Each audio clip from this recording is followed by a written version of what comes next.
I discovered my wife is paying her lover to ghostwrite my new autobiography. It wasn't like flipping a switch, no sudden blinding light or cartoonish sound effect.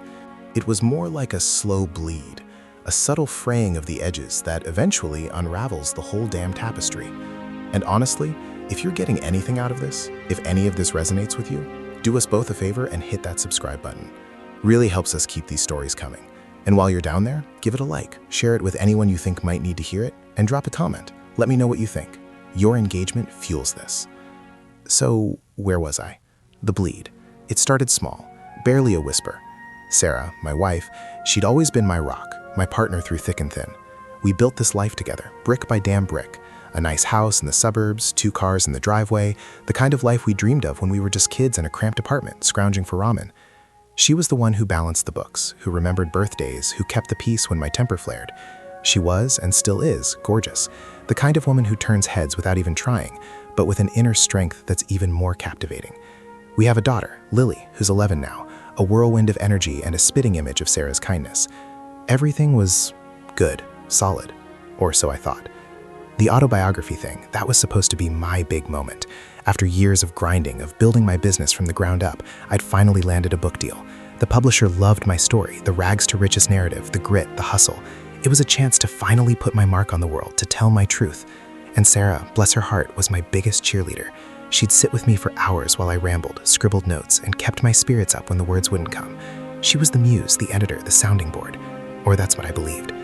The first flicker of suspicion, looking back, was so mundane I almost dismiss it as paranoia. I was working late one night, really trying to nail down a particularly tricky chapter about the early days of the business, the sheer desperation of it all. My laptop was open, and Sarah had borrowed it earlier to check something online. She'd left a tab open, a forgotten window into her digital life. It was a writing platform, one I'd never heard of, and there in her draft folder was a document titled Liam's Autobiography, Chapter 3 Outline. My heart did this weird little lurch. Outline? I hadn't shared any outlines with her yet, not the detailed ones. I figured she was just trying to get a head start, organize my thoughts. Cute, I thought. But then I clicked, and it wasn't just an outline. It was a narrative, written in my voice, but with a polish, a flow, a sophistication I knew I lacked on the page. It was a detailed account of a difficult negotiation, one of the pivotal moments in my business's history. And it was good. Damn good. Better than anything I'd managed to write myself. I scrolled through, a knot of unease tightening in my stomach. There were other documents, snippets of chapters, character descriptions that were eerily accurate, almost too accurate. It felt like she was capturing the essence of my life, the core of my story, better than I could. I closed the laptop, my hands suddenly clammy. I told myself it was just Sarah being Sarah, always wanting to help, always wanting to make things perfect for me. She was a project manager by trade, meticulous and detail-oriented. This was just her applying those skills to my book. That's what I told myself. The rational part of my brain, the part that wanted to believe in our perfect life, fought hard against the creeping doubt. A few days later, I was struggling with a specific memory, a specific detail about a supplier I dealt with years ago. It was fuzzy, lost in the haze of stress and exhaustion. I was complaining about it to Sarah over dinner. I can't remember his name or where I met him. It's like it's just gone. She was quiet for a moment, her fork hovering over her plate. Lily was chattering about school, oblivious. "You met him at that conference in Chicago," Sarah said finally, her voice calm. "The one where you almost lost the Sterling account. He was wearing a blue tie, and you spilled coffee on his shirt." My fork clattered onto my plate. Chicago? Blue tie? Coffee spill? None of that rang a bell. I remembered the Sterling account, a brutal fight, but the details? "How do you know that?" I asked, my voice a little too sharp. Sarah blinked, a slight flush rising on her cheeks. "You told me," she said, a little too quickly. "Remember? You were so upset about it, you kept going on about the damn coffee stain." But I didn't remember telling her. Not like that. It was like she had a perfect recall of every single word I'd ever uttered about my business, about my life. And that was, in its own way, true. She was always listening, always remembering. That was part of what I loved about her. So why did it feel off? The real unraveling began with the ghostwriter, or rather the discovery of the ghostwriter. I'd been getting a lot of feedback from my editor, constructive criticism mostly, but also some suggestions for improving the narrative flow. They kept mentioning how the voice, while strong, could be more consistent, more nuanced. I just nod and promised to work on it. I was frustrated, frankly. I felt like I was pouring my soul onto the page and it still wasn't quite right. One afternoon, I was going through some of Sarah's old work emails, looking for a contact number for a contractor she'd used for some renovations. Her work computer was always password protected, but she'd left it logged in that day. I found the contact, but then I saw a series of emails from an account I didn't recognize, Inkwell Insights. The subject lines were all variations of Progress Report, Liam's Story. My blood ran cold. Inkwell Insights. It sounded like a professional ghostwriting service. I clicked on one of the emails, my hands shaking so badly I could barely hold the mouse steady. It was from someone named Daniel. Dear Sarah, the email began. I've completed the rewrite of Chapter 5, focusing on the early struggles. I've tried to capture Liam's authentic voice while adding a layer of reflective wisdom that will resonate with readers. I've incorporated the feedback from our last discussion regarding the pacing of the supplier conflict. I've also attached a revised draft of Chapter 7, specifically addressing the emotional arc of the acquisition phase. Please let me know your thoughts. There was an attachment, a Word document. I clicked it open, and there it was, Chapter 5, written in my voice, but better, smoother, richer, more evocative than anything I'd written. It was the same story, the same events, but presented with a literary flair that made my own attempts feel like clumsy sketches. It was like looking at a Rembrandt, and then at a child's drawing of the same subject. My mind raced, trying to piece it all together. Sarah, my biggest supporter, my rock, was hiring a ghostwriter from my autobiography. But why? Why wouldn't she tell me? And who the hell was Daniel? Was this some kind of secret project she was doing for me? A surprise? But the emails, the tone, it felt professional, transactional. I scrolled back through the email thread. There were dozens of them. Detailed discussions about plot points, character development, stylistic choices. Daniel was offering suggestions on how to make my triumphs more impactful, my failures more poignant. He was talking about pacing, about foreshadowing, about narrative tension.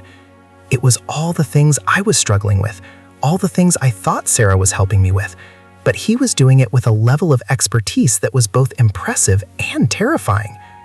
And then I saw it, an email from Sarah to Daniel discussing payment.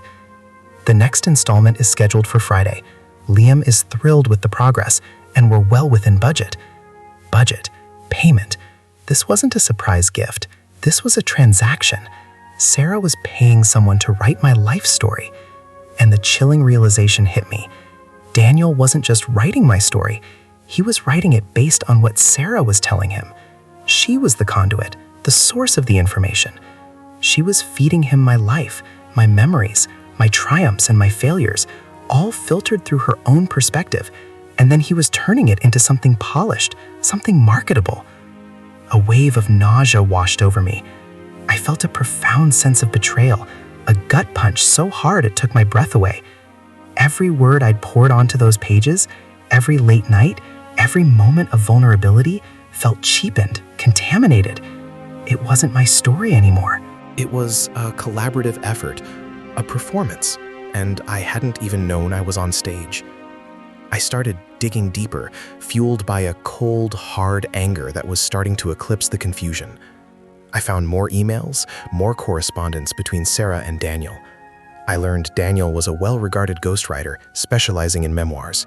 He was good. He was very good. And Sarah was paying him a substantial sum. But the most disturbing thing was the tone of their conversations.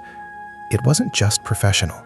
There were moments of genuine camaraderie, shared jokes, discussions about their families, about their lives outside of the book. They were building a relationship, a connection, through the very act of deconstructing my life. And Sarah, my wife, was right in the middle of it. I remember sitting there, the glow of the laptop screen illuminating my face, the house silent around me, except for the frantic thumping of my own heart. Lily was asleep upstairs. Sarah was out, at a late yoga class, no doubt. I pictured her there, breathing deeply, finding her center. While I was here, my center completely shattered. Who was this Daniel? Was he just a hired hand, a professional doing his job? Or was there something more? The intimacy of their exchanges, the shared confidences, it gnawed at me. I started to replay every interaction Sarah had had with me about the book, every encouraging word, every insightful question. Was it all a performance? Was she subtly steering me, shaping my memories to fit Daniel's narrative? I opened another email from Daniel to Sarah. It was dated a few weeks prior. Liam's recollections of the early days are invaluable, Sarah. His raw honesty is what will make this book sing. I've tried to preserve that while weaving in a sense of the future success that was always inevitable, given his drive. I think the scene where he faced down the bank manager after the failed loan application is particularly powerful. You captured his desperation perfectly in your description. My desperation. Sarah had captured my desperation. She hadn't just been listening. She'd been observing, dissecting, feeding him the raw material. And he, in turn, had been turning it into art, using her input. I felt a chill creep up my spine. I looked at my hands, the calluses from years of hard work, the veins that stood out from the late nights and early mornings. This was my life, my story. And someone else, with my wife's help, was writing it.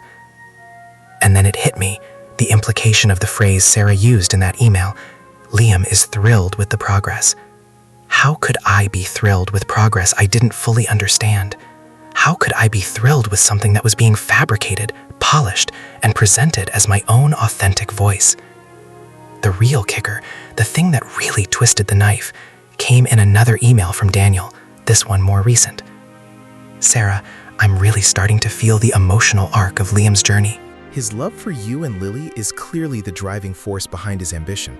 I've been trying to weave that in more subtly, but perhaps a direct mention of how your unwavering support was his ultimate inspiration would be more impactful in the concluding chapters. It would give the reader a complete picture of his motivation. My inspiration. My unwavering support. Sarah's unwavering support. It was so blatant, so manipulative.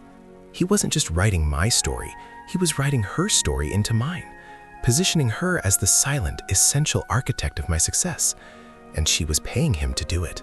I closed the laptop, the click echoing in the sudden silence. The anger was starting to morph into something colder, something more calculating. I had to know. I had to understand the depth of this. I had to know who this Daniel was and what his relationship with Sarah truly entailed. The thought of them, two people I trusted implicitly, collaborating behind my back, using my life as their canvas, it was almost unbearable. I stood up, my legs feeling unsteady. I walked to the window, looking out at the quiet suburban street. The streetlights cast long, eerie shadows. Everything looked the same, but felt utterly, terrifyingly different. Sarah was due back any minute. I could hear her car pull into the driveway. My heart hammered against my ribs, a frantic drumbeat in the sudden stillness. I turned from the window, my gaze fixed on the front door, weighing. I had to confront her. I had to know why. And as the doorknob turned, a cold dread settled over me. What I was about to discover would either save our marriage or shatter it into a million irrecoverable pieces. The air in the room felt thick with unspoken words, with lies I was only just beginning to unravel. And as she stepped inside, her smile bright and genuine, I couldn't bring myself to speak. I just stared at her. The ghostwriter's words, her unwavering support was his ultimate inspiration, ringing in my ears, and I knew, with a certainty that chilled me to the bone, that nothing would ever be the same again. The way she entered, that easy grace she possessed, it was a performance I'd never noticed before. The little sigh of contentment as she kicked off her heels, the way she smoothed her hair back from her forehead, it was all so familiar, so comforting, and now, so sickeningly calculated. She smiled at me, a little tired, a little warm, just like she always did. Hey you, still up? I couldn't answer. My throat felt like it was packed with cotton. I just stared, my mind a chaotic swirl of Daniel's words, Sarah's emails, and the crushing weight of a betrayal that felt like a physical blow. She walked over to me, her brow furrowing slightly at my silence. Liam, what's wrong? You look like you've seen a ghost. Irony. It was practically dripping from the air. Sarah, I managed, my voice raspy, unfamiliar even to myself. We need to talk.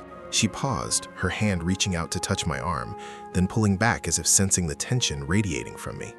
Her eyes, those beautiful green eyes I'd fallen in love with, scanned my face, searching for answers. About what? Did something happen at work? I shook my head, the movement feeling sluggish, unreal. About the book, Sarah. About Daniel. The mention of the name seemed to freeze her. Her smile faltered, a flicker of something, alarm, crossing her features before she quickly masked it. Daniel? Who's Daniel? She asked, her voice a little too casual, a little too bright. That was the moment, the precise second, when the last vestiges of my denial crumbled. It wasn't a surprise project. It wasn't some elaborate gift.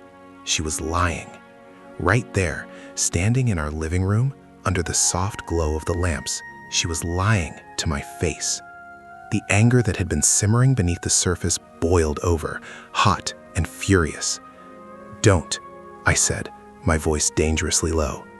Don't play dumb with me, Sarah.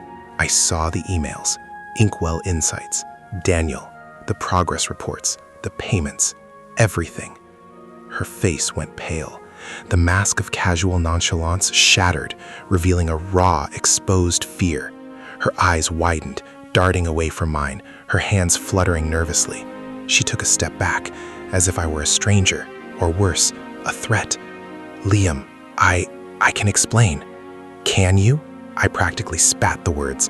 Can you explain why my wife, the woman who's supposed to be my biggest supporter, has been secretly hiring a ghostwriter to write my autobiography? Can you explain why she's been having intimate conversations with this stranger about my life, my feelings, my deepest vulnerabilities? And can you explain why you're paying him good money to do it behind my back? The silence that followed was deafening. Lily's soft breathing from upstairs was the only sound, a stark reminder of the innocent life we'd built, the life that was now teetering on the brink of collapse. Sarah stood there, a statue of guilt and fear, her gaze fixed on the floor. Finally, she looked up, her eyes glistening with unshed tears. It wasn't like that, Liam. Not entirely. Then tell me, Sarah. Tell me what it was like. My voice was laced with a pain I hadn't known I possessed. The carefully constructed narrative of our life, the one I'd believed in so completely, was unraveling with every passing second. I wanted to scream, to shake her, to demand answers, but a chilling calm had settled over me. This was bigger than just anger. This was about the foundation of everything.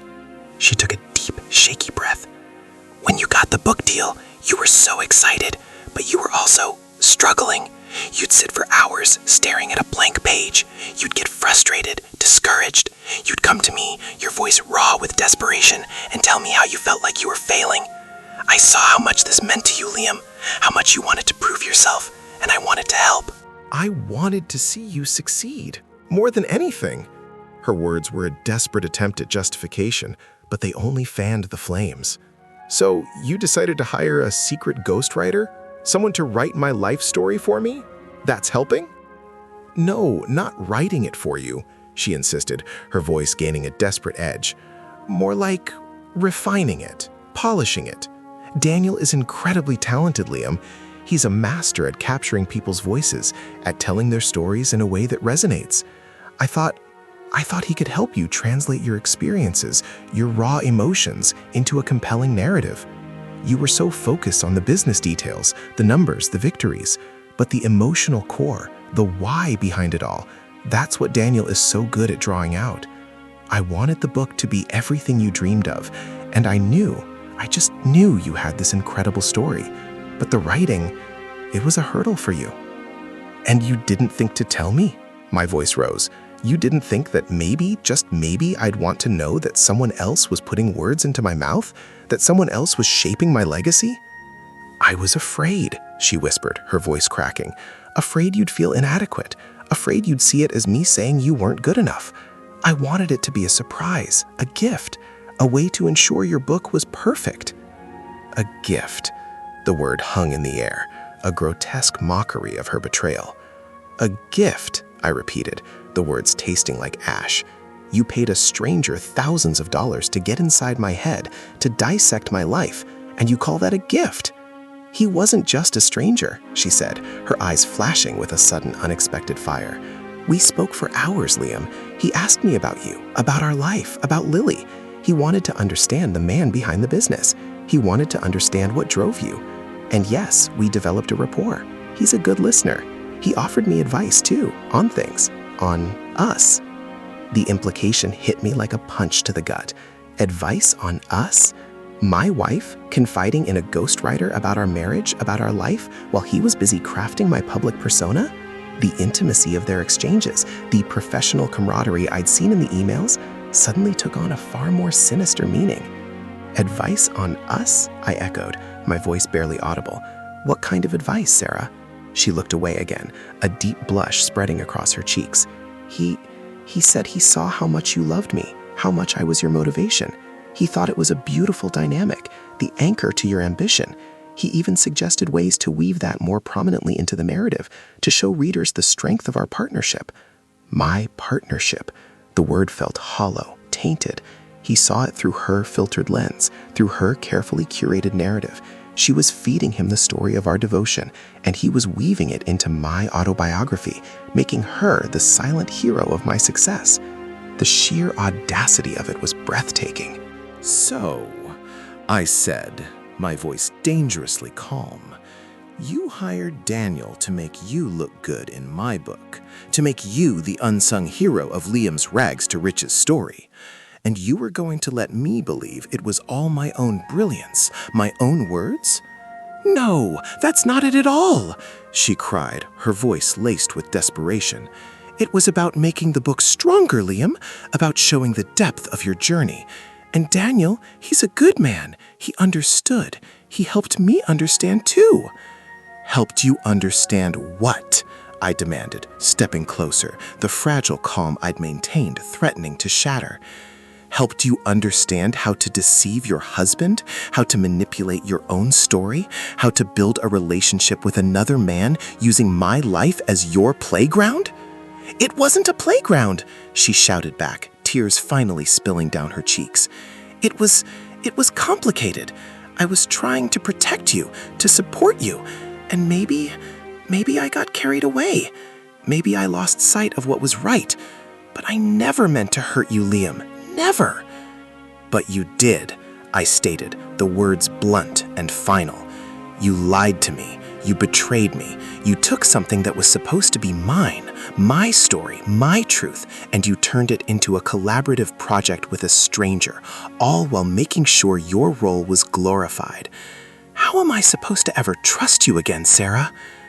She stood there, sobbing, her shoulders shaking. The image of her, pouring her heart out to Daniel, discussing our marriage, our life, while I was oblivious, working tirelessly on what I thought was my singular achievement. It was almost too much to bear. The thought of him, this Daniel, analyzing my motivations, my love for her, and then crafting it into prose that would be read by millions, all with her blessing? It was a violation of the deepest kind. Liam, please, she pleaded, reaching out a trembling hand. Don't say that. We can fix this. We can talk to Daniel. I don't know, but please, don't throw everything away. The idea of facing Daniel, of seeing him, the architect of this deception, sent a fresh wave of revulsion through me. Fix this? I scoffed, the sound harsh and bitter. How do you fix a lie? How do you fix the fact that the person I trusted most in the world has been meticulously crafting a false narrative of my life and making herself the heroine of it? I turned away from her, walking to the window again, my hands clenched into fists. The suburban street outside, usually a symbol of our stable, normal life, now felt like a carefully constructed facade. The meticulously manicured lawns, the identical houses, it all seemed like a lie. I need to understand, I said, my voice low and ragged. I need to know exactly what you told him, what details you shared, what conversations you had. She stayed silent for a long moment, the only sound her stifled sobs. Then her voice, barely a whisper, reached me. "Everything, Liam. I told him everything."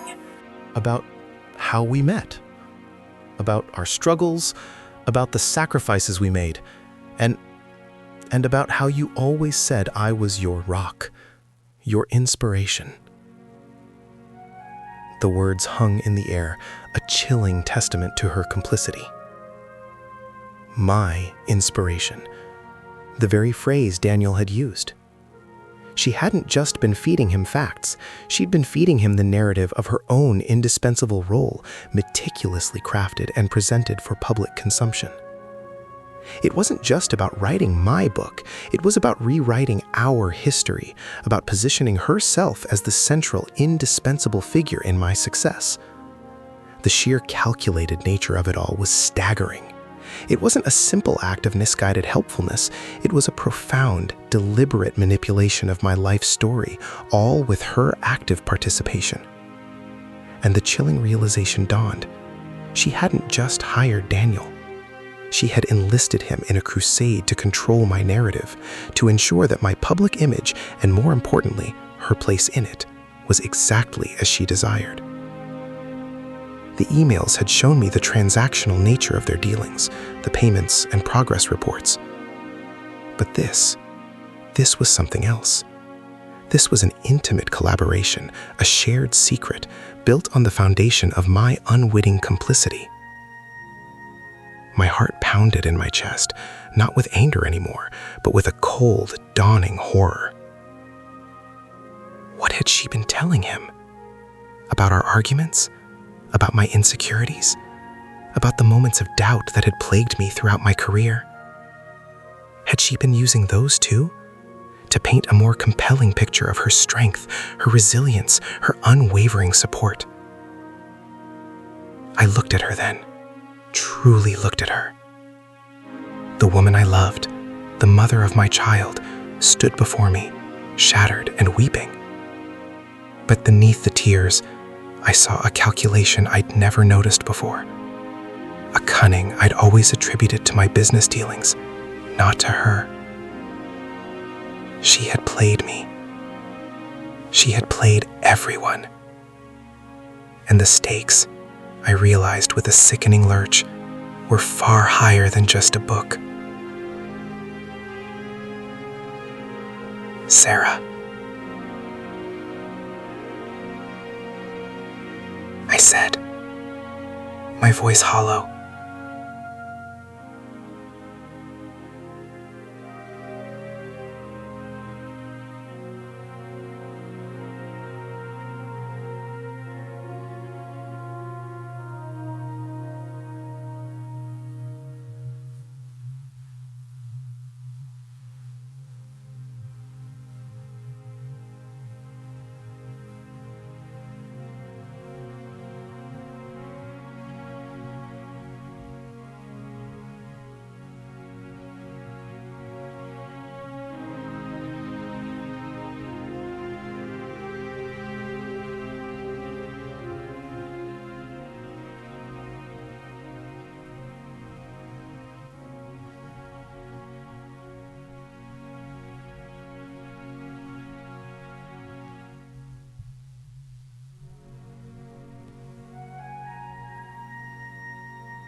And telepathy is going to do that for him.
The man who wrote my life story might just be writing himself into it in a way I could never have imagined.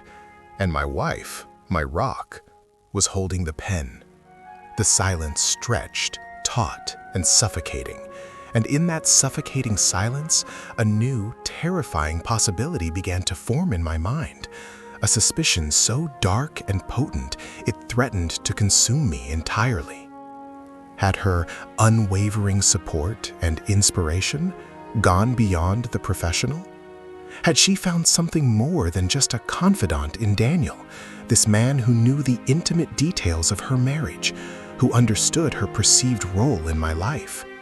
The fear in her eyes, the stammering refusal to answer, it screamed volumes. And as I stared at her, searching for an answer that she was clearly terrified to give, I knew, with a chilling certainty that turned my blood to ice, that this was only the beginning of the unraveling. The man who wrote my life story might just be writing himself into it in a way I could never have imagined, and my wife, my rock, was holding the pen. "Sarah," I said again, my voice a strained whisper, devoid of its former anger, replaced now by a gnawing dread. Just tell me, please." She finally looked at me, her eyes red-rimmed, her face a mask of desperation and something else I couldn't quite decipher. Fear, yes, but also defiance? "He's a writer, Liam. That's all. He's good at his job. He asked questions and I answered them. It was about the book, purely about the book." Purely. The word was a choked sound. You shared the most intimate details of our marriage, our lives with a stranger? You let him analyze our relationship, our motivations, to craft my story, and you call that purely professional? My voice started to rise again, the raw pain cutting through the dawning horror. "What did you tell him about our fights, Sarah? About the times I felt like a failure? About the nights I couldn't sleep, staring at the ceiling, wondering if I was good enough? Did you paint yourself as the saint then? The one who stayed, who held it all together while I was falling apart?" She flinched, recoiling as if I'd struck her. "That's not fair, Liam. You're twisting everything. I was trying to give you the best possible book, a book that showed all sides of you, the struggles as well as the successes. Daniel understood that. He said that the vulnerability, the human element, was crucial for the reader to connect with you. And you thought you had to engineer that vulnerability by sharing it with a ghostwriter?" I felt a hysterical laugh bubbling up, but it died in my throat. "You know what this is, Sarah. This isn't about making my book better. This is about control. You wanted to control the narrative. You wanted to control how I was perceived, and more importantly, how you were perceived in relation to me." I stepped closer, my voice dropping to a low growl. "Did you tell him about the other women, Sarah? Did you tell him about my indiscretions before you?" Did you paint yourself as the patient wife? The one who deserved sainthood for putting up with my past? Her face drained of all color. Her breath hitched, and she stared at me, her eyes wide with sheer terror. A terror that went beyond the fear of my anger. It was the terror of a secret about to be exposed, a secret so profound it could shatter our world entirely. "Liam, no, you know that's not. I would never." "You're lying," I stated, the words like ice shards. "You're lying right now. I can see it on your face. Daniel isn't just your confidant for my book, is he? He's something else. And you're terrified that I'm going to figure out what that something else is." I watched her, my own heart hammering a frantic rhythm against my ribs.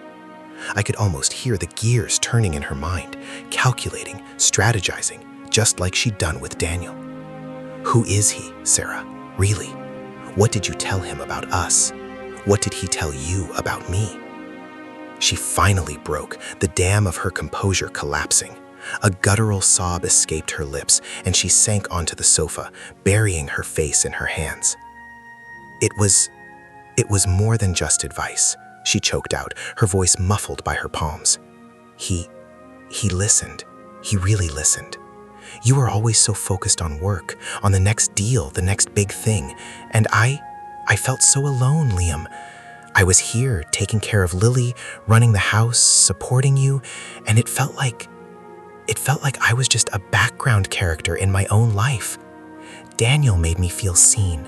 He understood the pressure I was under, the sacrifices I was making. He validated me. The confession, raw and unvarnished, hit me with the force of a physical blow. It wasn't just a lie, it was a cry of desperation, a confession of loneliness that she had chosen to fill not with me, but with a stranger, a ghostwriter who was simultaneously infiltrating my professional life. The betrayal deepened, twisting into something even more agonizing. She hadn't just been betraying my trust with this project, she'd been betraying our marriage itself. Validated you. My voice was a ragged whisper. So you found validation in his arms? In his words? Did you tell him about the loneliness when we were together? Did you tell him about how I held you at night, even when I was exhausted and you were miles away in your own world? The thought of her confiding in Daniel, sharing the deepest intimacies of our marriage with him, while I was oblivious, consumed by my own work and my belief in her unwavering support, was almost unbearable. She looked up, her eyes raw and pleading. No, Liam, it wasn't like that. It was emotional. It was a connection. He understood the woman behind the wife, the mother. He saw me, Liam, not just as your partner, but as me. And yes, he told me things too. He told me he saw how much you loved me, but he also said you were taking me for granted. He said you were so caught up in your own ambition that you weren't seeing the sacrifices I was making, the toll it was taking on me. The words struck a nerve, a brutal honesty that was somehow worse than all the lies. Had I taken her for granted?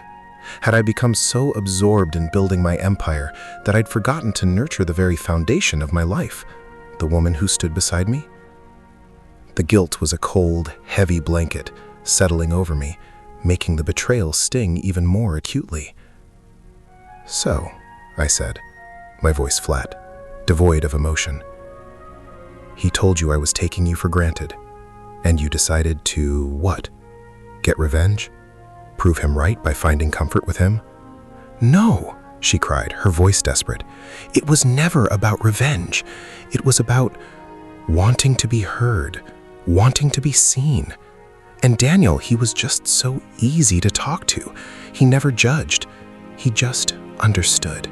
He made me feel less alone. She reached out, her hand trembling, but I instinctively pulled back. Liam, please. I made a mistake. A huge, terrible mistake.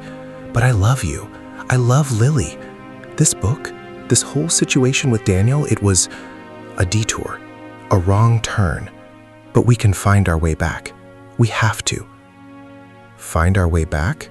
I scoffed, the sound hollow. How do you find your way back from this, Sarah? How do you unlie? How do you unbetray? You took my life, my story, my very essence, and you handed it over to a stranger, allowing him to manipulate it, to shape it, to make you the hero of my narrative, all while you were finding solace in his understanding.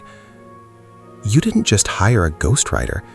You hired an accomplice in a betrayal that goes far deeper than I ever imagined. I walked over to the bookshelf, my fingers trailing along the spines of the books that represented years of my work, my thoughts, my journey.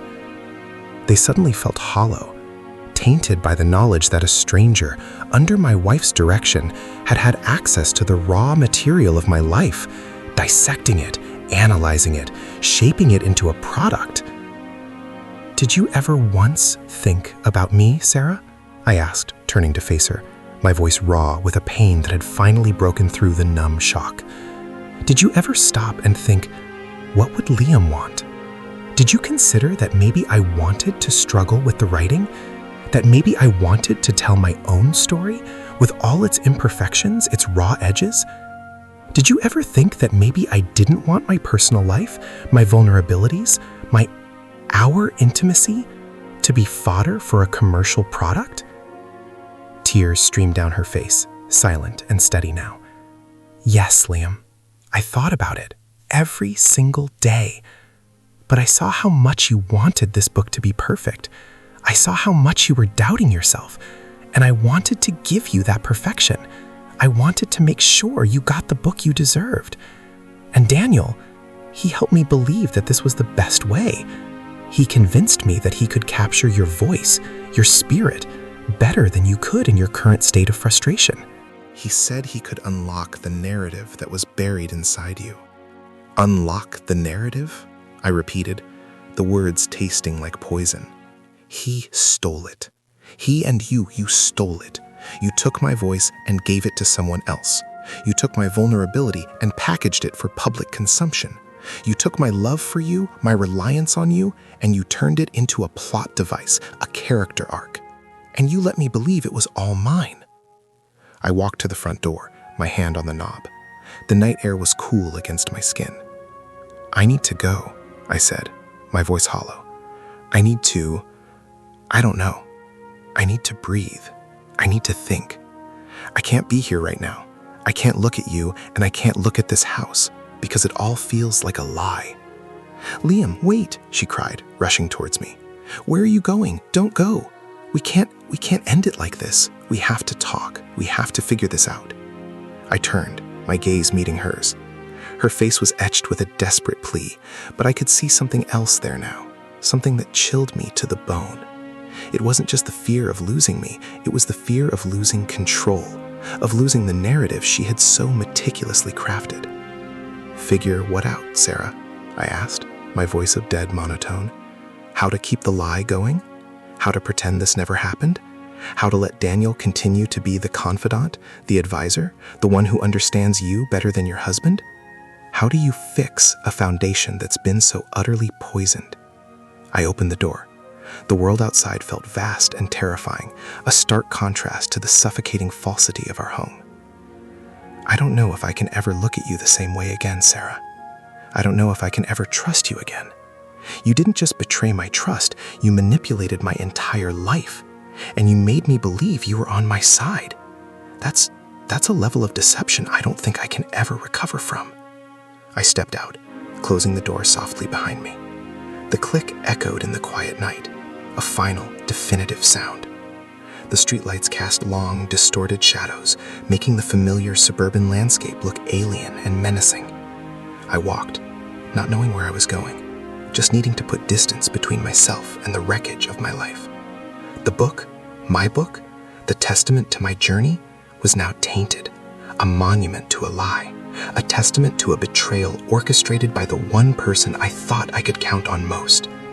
And somewhere out there, Daniel, the architect of my public life, was probably still talking to my wife, probably still helping her navigate the fallout, probably still writing himself deeper into the story, a story that was no longer mine alone. The air was cold, but it felt cleaner, a stark contrast to the suffocating perfidy I had left behind. This was not an ending.